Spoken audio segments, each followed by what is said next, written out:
The laughter of Judge Henry Miller echoed through the grand oak-paneled courtroom like a sudden roll of Georgia thunder. What happens when a 5-year-old girl crashes a courtroom with nothing but a stolen phone? Stick around, because this changes everything.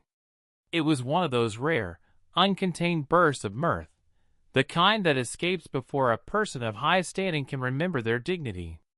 He leaned back in his high-backed leather chair, his face reddening as he slapped his palm against the polished surface of the dark mahogany bench. The lawyers in the front rows, accustomed to his stern demeanor and sharp tongue, exchanged bewildered glances.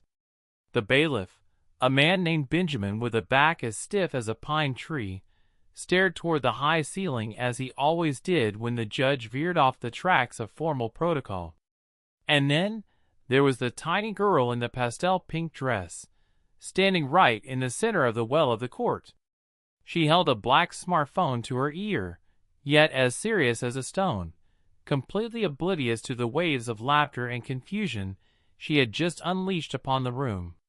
She did not blink, nor did she waver under the weight of a dozen staring eyes.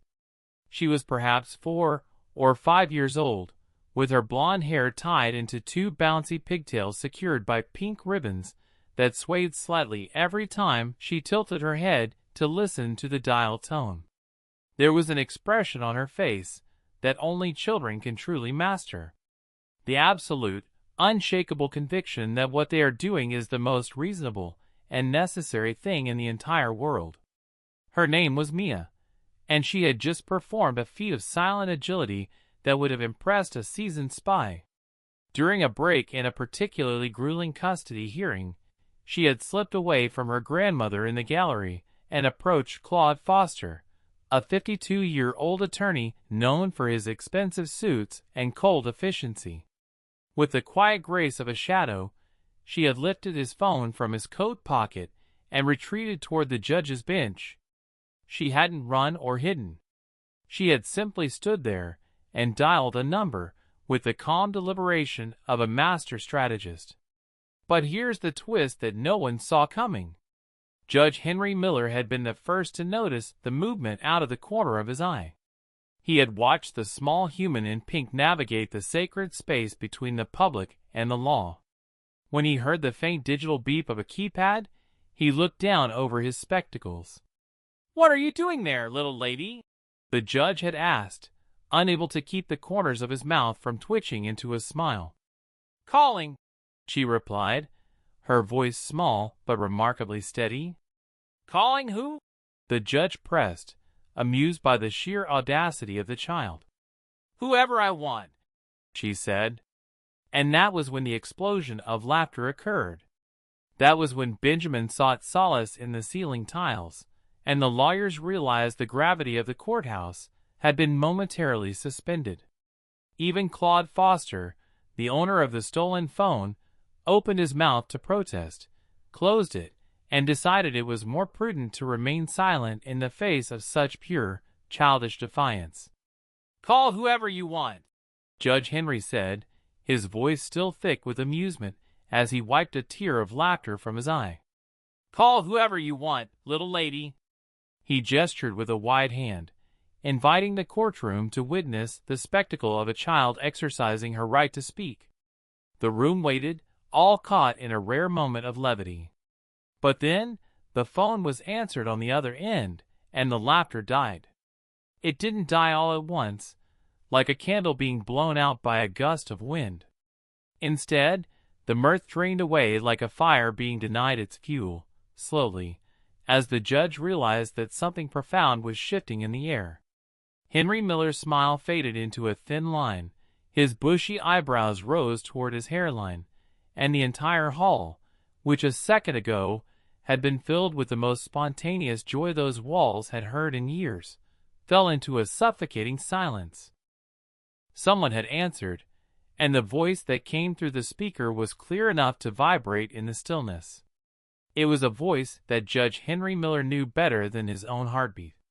It was the voice of his daughter, Isabella. "Mia? Mia? Baby? Is that you?" The name of the child, the voice of the woman who hadn't spoken to her father in over 2 years, the daughter who had moved to another state and blocked his number on every device she owned. The judge sat frozen, his hand still suspended in the air where he had been gesturing, like an actor who had suddenly forgotten every line of the play. The eyes of the room were now fixed on him as much as they were on the child. Isabella had told him, the last time they spoke, that she never wanted to see him again until he understood the gravity of his failures. Now, her voice was filling his courtroom, brought there by a child he barely knew. Mia held the phone with both hands now, her eyes fixed on the judge with a look of total, unwavering attention. "Mommy!" Mia cried out, and in that single word, the courtroom understood that this was no longer a comedy. To understand what was happening in that Savannah courtroom on a Tuesday in October, one had to go back several years. One had to go back to Judge Henry Miller's private office on a sweltering afternoon in August, when the humidity was thick enough to choke a person, and the air conditioning had chosen that exact moment to fail. Isabella had been standing in front of the window, her arms crossed tightly, her face a mask of cold fury and exhaustion. At 31 years old, she was a respected pediatrician, but in that room, she felt like a child begging for a scrap of justice from a man who dealt in nothing but cold statutes. She had come back to her hometown to plead with her father about the custody of Mia. Her ex-husband, Robert, had been using the child as a bargaining chip, violating every agreement they had made, keeping the girl for weeks without notice, and refusing to answer calls. Henry had listened to his daughter with the same expression he used for every stranger in his court, closed, evaluative, and detached. When she finished, he had told her that the situation was delicate, that there were two sides, and that he could not take a side because it would damage his judicial credibility. He told her Robert was a man he had known for years in the legal community, and that things had to be handled through the proper channels. Isabella had stared at him for a long time, the silence stretching until it felt like it would snap. "You're telling me you won't help me," she whispered. "I'm telling you that you need to follow the law, Isabella," he had replied. Her voice had been cut through the heat like a shard of ice. "Mia is 3 years old, Dad. 3. She spent the last week sleeping in a car because Robert didn't pay the rent on the apartment he takes her to. 3 years old, sleeping in a car, and you're talking to me about channels?" That was the day the silence began, the day she walked out and left him with nothing but his precious credibility. The silence of the last 2 years had been a heavy, physical thing for Henry Miller. It started as a temporary rift, a stubborn standoff between a father who believed in the letter of the law and a daughter who believed in the spirit of protection.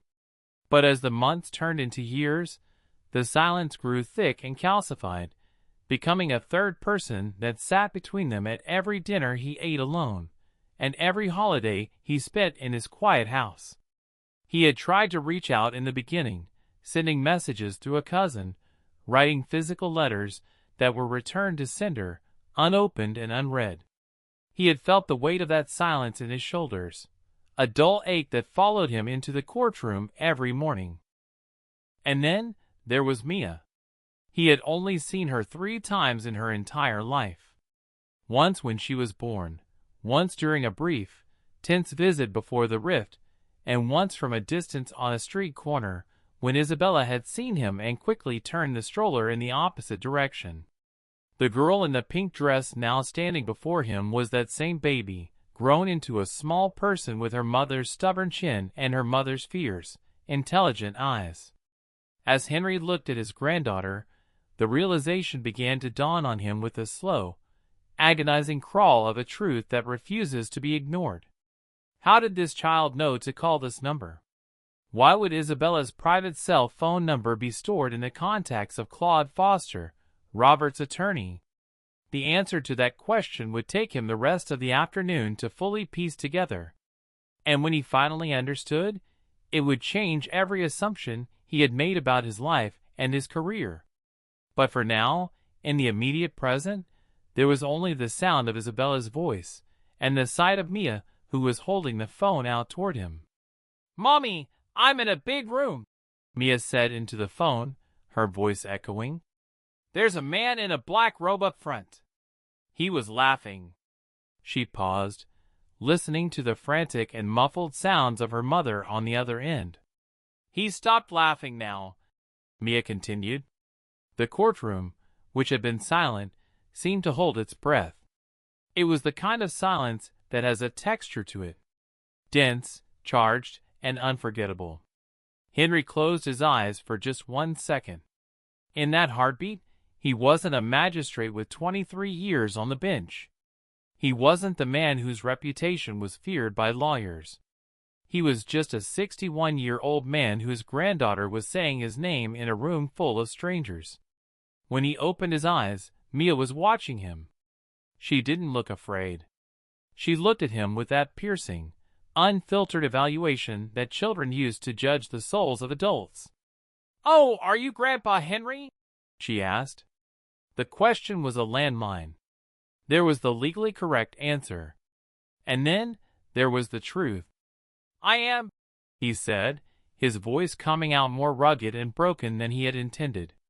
Mia considered this for a long moment, her pigtails bobbing as she nodded to herself. She turned back to the phone. "Mommy, it's him." There was another pause, a long stretch of electronic static, and the sound of someone crying softly on the other side of the country. "Yes. Okay." Mia extended the phone toward the judge, her small arm reaching across the gap between the child and the law. "She wants to speak to you."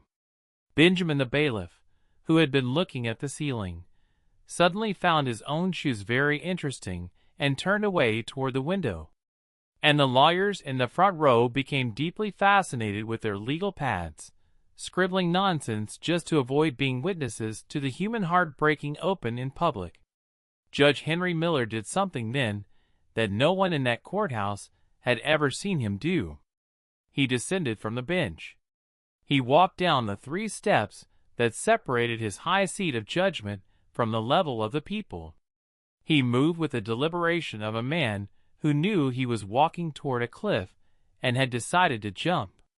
He crossed the few feet of floor that separated him from the girl in the pink dress. He was a large man, his hair silver, and his face lined with the stresses of 1,000 cases. And he knelt before her until they were eye to eye. He took the phone from her small, warm hand. "Isabella," he whispered. The voice that came back was hers. Suddenly, it was different, deeper, more controlled, laced with the kind of exhaustion that comes from fighting a war on too many fronts at once. "Dad," she said. Just that one word, but it contained 20 years of history. It contained the heat of that August afternoon and the coldness of the letters he hadn't been allowed to deliver. It contained the birthdays he had missed because he was too busy building a legacy of paper. "Isabella," he repeated because it was the only word he had left in his vocabulary. "What is happening, Dad? Why is Mia in a courtroom?" And that was when the final piece of the puzzle fell into place. Henry looked out into the gallery, past the lawyers and the curious spectators, to a woman with graying hair sitting in the second row. She was clutching a large handbag and wearing an expression that was a volatile mix of guilt and fierce determination. It was Elizabeth, his ex-wife, a woman he hadn't spoken to since their own divorce was finalized years ago. She was the one who had brought Mia here. She was the one who had watched him from the shadows of the gallery, waiting for the moment when the man of law would have to confront the man of flesh and blood. "Isabella, what is this about a treatment?" he asked, his voice trembling. There was a silence on the other end, a different kind of silence this time. It wasn't the silence of anger, but the silence of someone deciding how much of their soul to reveal. "Cancer," she finally said.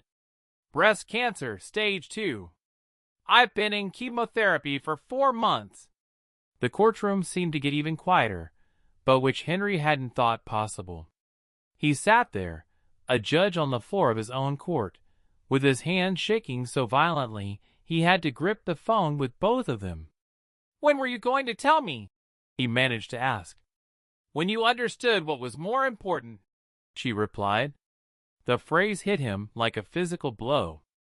It was the same thing she had said to him 2 years ago, but now it carried the weight of a life-and-death struggle. Mia stood beside her grandfather, watching him with a strange, quiet empathy. Children have a way of sensing when the adults around them are shattering, even if they don't understand the mechanics of the break. She reached out and touched the sleeve of his black robe, her small fingers tracing the heavy fabric. "Grandpa," she said softly. He looked at her, his vision blurred by tears he hadn't shed in decades. "Can you tell Mommy to come here?" In that moment, Judge Henry Miller made a decision that would likely be the talk of the Savannah legal community for the next 10 years. He looked up at Benjamin and told him to suspend the hearing indefinitely. He told Claude Foster and the other attorneys to wait in a separate room with their clients. He asked everyone else to leave the courtroom. When the heavy doors finally clicked shut and the room was empty of everyone but him, Mia, and Elizabeth, Henry stayed on his knees. He opened his arms, and after a moment of careful evaluation, Mia stepped into them. She smelled like strawberry shampoo and the faint scent of crayons. She was small and light, but to Henry, she felt like the heaviest responsibility he had ever carried. And he buried his face in her hair and finally let the sobs come. Ugly, racking sobs that tore through his chest and laid him bare. Mia didn't pull away. She wrapped her tiny arms around his neck and waited with a patience that he would spend the rest of his life trying to deserve. The phone call was still active, the line open between Savannah and a hospital room hundreds of miles away. Isabella listened to her father cry, and for the first time in 2 years, the wall of ice between them began to show its first cracks. Life, Henry realized, was not like a court case. You couldn't just issue a ruling and expect the matter to be closed. Life was the messy, painful process of discovery. The long nights of testimony that didn't always make sense. And the realization that justice and mercy are often the same thing. This heart-wrenching story comes straight from StorySphere, where real emotions meet powerful lessons. Later that night, though after Mia had fallen asleep in a guest room at Elizabeth's house, Henry sat in his ex-wife's kitchen drinking a cup of coffee that tasted like regret. Elizabeth was a woman who solved problems with caffeine and silence, and she sat across from him, watching him with a guarded but not unkind expression. They had been married for 18 years before the career and the ego had pushed them apart. "You knew," Henry said, looking at the dark liquid in his mug. "I knew she was sick, yes," Elizabeth replied. "And I didn't tell you because she asked me not to. She wanted to see if you would ever look up from your bench on your own. She wanted to see if you even knew who your granddaughter was." Henry looked at his hands, the hands that had signed thousands of orders, but hadn't held his daughter in years. "I failed her, Elizabeth. And I failed them both." "You did," she agreed, offering him no easy comfort. "But you got off the bench today. That's more than most men like you ever do." Isabella called back around 11 o'clock that night. They talked for 3 hours. It wasn't an easy conversation. It was a brutal excavation of 2 years of silence and 30 years of neglect. Henry didn't try to defend himself this time. He didn't talk about his reputation or the proper channels. He just listened. He listened to her talk about the fear of the diagnosis, the sickness from the chemo, and the terror of Robert trying to take Mia away while she was too weak to fight. "I erred," he said, the words feeling heavy in his mouth. "Not just in August. I erred when I thought my legacy was the law and not you. I built a name in this city and let my family crumble. And I told myself it was a fair trade because someone had to do the hard work. It wasn't a fair trade. There was a long silence on the other end. I know you know that now, Isabella whispered. But you always knew, Dad. That was always the problem. You knew it was wrong, and you did it anyway because it was easier than changing. The truth of her words stung, but it was a clean pain, the kind that precedes healing. He asked her about her prognosis, and she told him the doctors were optimistic. The stage 2 cancer was responding well to the treatment, and she had 2 more months of chemotherapy before the surgery. The chances of a full recovery were high, but the journey was exhausting. I want to help, Henry said. I don't know how, but I want to be there. Isabella didn't answer immediately. The silence stretched, but this time it wasn't a wall. It was a bridge being built, one brick at a time. Mia liked you, she finally said. She called you because she found your name in Claude's phone. Do you know why your number was in his contacts? Henry closed his eyes. Because he's Robert's lawyer, and Robert is suing for full custody while you're sick. Yes, Isabella said. And the only reason she knew the name Grandpa Henry is because I never stopped talking about you, even when I was angry. I wanted her to know she had a grandfather, even if he was a man who lived in a stone building. The next morning, Henry went to the courthouse early, but not to sit on the bench. He went to the clerk's office and filed the paperwork to recuse himself from every case involving Robert or Isabella. And he knew that his involvement was now a conflict of interest, and for the first time in his career, he didn't care about the gossip it would cause. He then spent several hours in the archives, a dusty subterranean level of the building where the history of the county was stored in boxes and binders. He was looking for the records of Robert's past cases, looking for the patterns of behavior that he had ignored for years because Robert was a friend of the court. He found exactly what he expected, a trail of broken promises, unpaid debts, and a manipulative streak that used the legal system as a weapon against the vulnerable. Henry didn't use his power to change the files. He simply organized the truth so that whichever judge took over the case would see it clearly. While he was in the archives, he ran into an old man named Gerald. Gerald had been the archivist for nearly 30 years, a man who lived among the ghosts of old lawsuits and forgotten crimes. He watched Henry working with a quiet curiosity. "You're looking for something you can't find in a book, Judge," Gerald said, leaning against a stack of boxes. Henry looked up, his eyes tired. "I'm looking for the parts of the story I missed because I was too busy looking at the law." Gerald nodded slowly. "The law is a map, sir, but the map isn't the territory. Sometimes you have to fold the map up and just walk the land." He told Henry about his own children, 2 daughters and a son, and how he had missed their graduations because he was down here filing papers. "I thought I was being a good provider," Gerald said. "But children don't want a provider. They want a witness. They want someone to see them grow." Henry took those words with him when he left the archives. He realized that for 23 years he had been a provider of justice, but a witness to nothing. He had seen the world through the lens of a magistrate, categorizing people into plaintiffs and defendants until he forgot they were human beings with hearts that could break.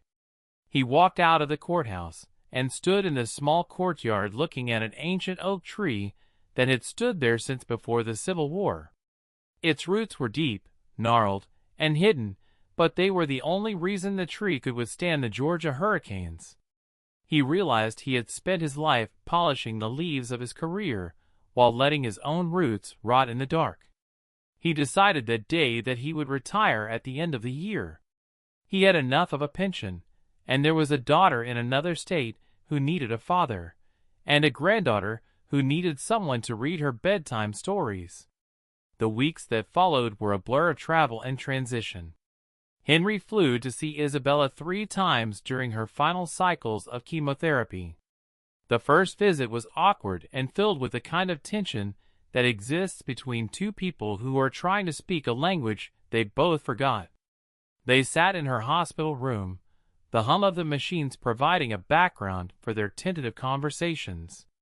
But Mia was there, and Mia didn't care about the tension.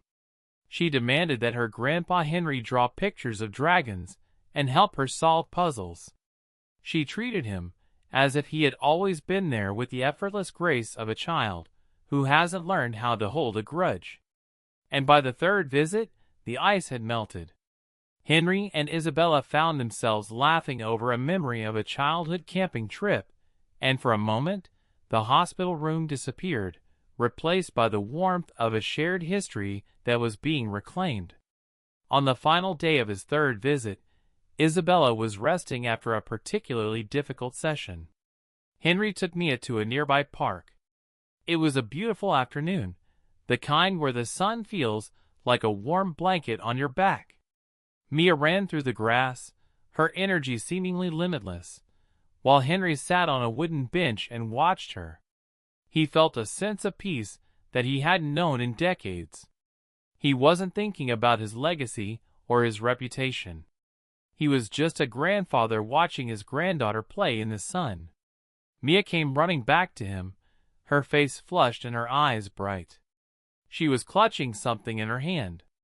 "Grandpa, look," she said, opening her palm to reveal a small, smooth, gray stone. It was an ordinary stone, the kind you could find by the thousands in any park in the country. But to Mia, it was a treasure. "It's for you," she said, pressing it into his hand, "to keep you company when I'm not there." Henry looked at the stone in his palm. It was cool to the touch, worn smooth by years of wind and water. He realized it was the most valuable thing he had ever owned. It wasn't a trophy or a plaque. It was a gift of pure, unadulterated love from a child who had seen him for who he was and decided he was worth keeping. "Thank you, Mia," he said, his voice thick with emotion. "I will keep it forever."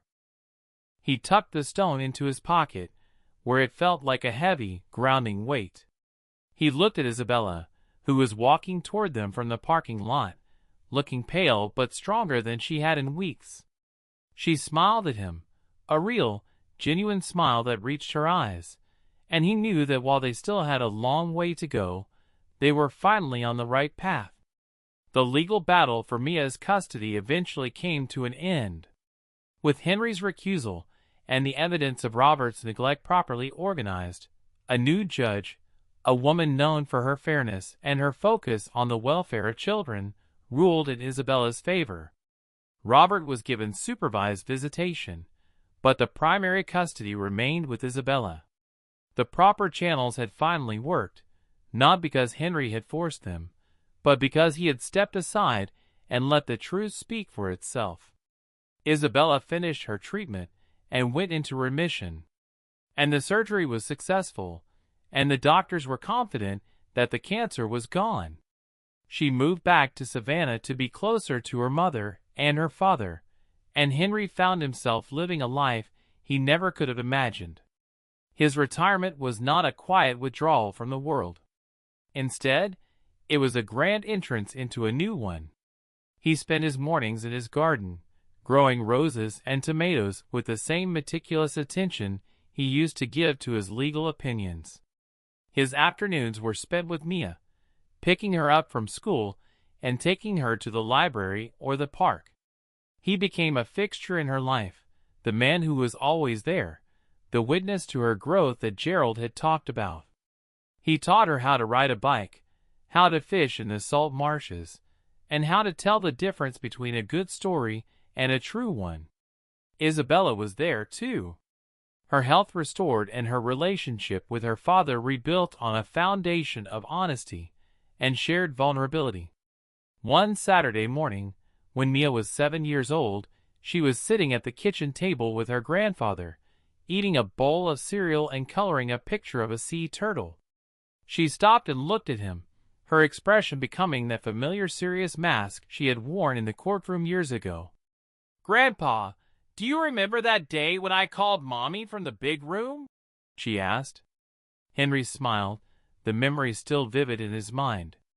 "I remember it every single day, Mia." "Why were you laughing?" she pressed. Henry leaned forward, resting his chin in his hand. "Because I thought I was the most important person in that room," he said softly, "and you reminded me that I wasn't. Or you reminded me that being a grandpa is much more important than being a judge." Mia nodded, as if this was a perfectly logical explanation. "I'm glad I called," she said, returning to her coloring. "Me too, Mia. Me too." As Henry watched her, he thought about the thousands of people who had passed through his courtroom over the years. He thought about the lives he had changed with the stroke of a pen and the families he had impacted with his decisions. He realized that for most of those years, he had been a man of paper and ink, living in a world of abstractions. But now he was a man of flesh and bone, living in a world of smiles and tears and small gray stones. He realized that the greatest judgment he had ever made was the one he made on that Tuesday in October, when he decided to stop being a judge and start being a human being. And it was a judgment that had saved his life and the lives of the people he loved the most. The sun began to set over the marshes of Savannah, casting a long golden light across the kitchen. Henry stood up and began to clear the breakfast dishes, his movement slow but steady. He felt the weight of the years in his joints, but he also felt a lightness in his heart that he wouldn't trade for all the prestige in the world. He looked out the window and saw Elizabeth pulling into the driveway, coming over for their weekly family dinner. They were no longer husband and wife, but they were friends, bound together by the shared history of their daughter and granddaughter. They had found a way to be a family again, in a way that was different, but no less real than before. Isabella arrived a few minutes later, looking vibrant and full of life. She hugged her father, a long, tight embrace that spoke of 1,000 unspoken apologies and 1,000,000 shared hopes. "How was she today?" Isabella asked, nodding toward Mia. "She's a genius, as always," Henry joked. "She's currently working on a masterpiece of a sea turtle." Isabella laughed, a sound that was music to Henry's ears. They began to prepare dinner together. The kitchen filled with the sounds of chopping vegetables and the smell of roasting chicken. It was a simple, ordinary scene, but to Henry, it was a miracle. It was the legacy he was finally building, one dinner and one hug at a time. As the family sat down to eat, Henry looked around the table. He saw Elizabeth, the woman who had never given up on him, even when he had given up on himself. He saw Isabella, the daughter who had been brave enough to demand more from him than just a paycheck. And he saw Mia, the little girl who had stolen a phone and changed the course of history. He felt a profound sense of gratitude for the little lady in the pink dress, who had dared to call whoever she wanted. She had called him back to himself, and in doing so, she had given him the greatest gift a person can receive, a second chance to get it right. After dinner, as the stars began to poke through the velvet sky of Georgia, Henry sat on the porch swing with Mia.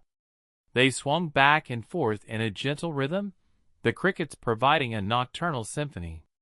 "Grandpa," Mia whispered, leaning her head against his shoulder. "Yes, Mia. I love you." Henry closed his eyes, feeling the warmth of her small body against his. "I love you too, Mia, more than all the books in the world." He realized then that life wasn't about the grand proclamations or the high-profile victories. It was about these quiet moments of connection, these small threads of love that weave themselves into a tapestry of a life well lived. He reached into his pocket and felt the smooth gray stone. He had carried it with him every day for 2 years, a constant reminder of what was truly important. He realized that the stone was like love itself, simple, durable, and capable of being found in the most ordinary of places if you were only willing to look down from your high bench. He smiled into the darkness, a man who had finally found his way home. The judge was gone, but the father and the grandfather were finally fully present. And as the swing moved in the quiet night, Henry Miller knew that he had finally understood what it meant to be a man of justice, not the justice of the law, but the justice of the heart. As we navigate the long, winding road of our later years, we often find ourselves looking back at the structures we built, the careers, the reputations, the houses, and the accolades. We tend to measure our worth by the height of the walls we raised and the weight of the titles we carried. But the true essence of a human life, the part that remains when the titles fade and the walls crumble, is found in the quality of the silence between us and those we love. For many of us, especially those of us who came of age in a time when work was the primary definition of a man's soul, we often confuse providing with being present. We thought that by building a name, we were building a future for our children, when all they really wanted was for us to look up from our desks and see them. We traded the messy, unpredictable beauty of family for the controlled, sterile perfection of professional success, and we called it a fair trade. But as the shadows lengthen and the noise of the world begins to dim, we realize that you cannot hug a reputation, and a legal opinion will never hold your hand when you are afraid. The story of the judge and the little girl is a reminder that it is never too late to descend from our own personal benches.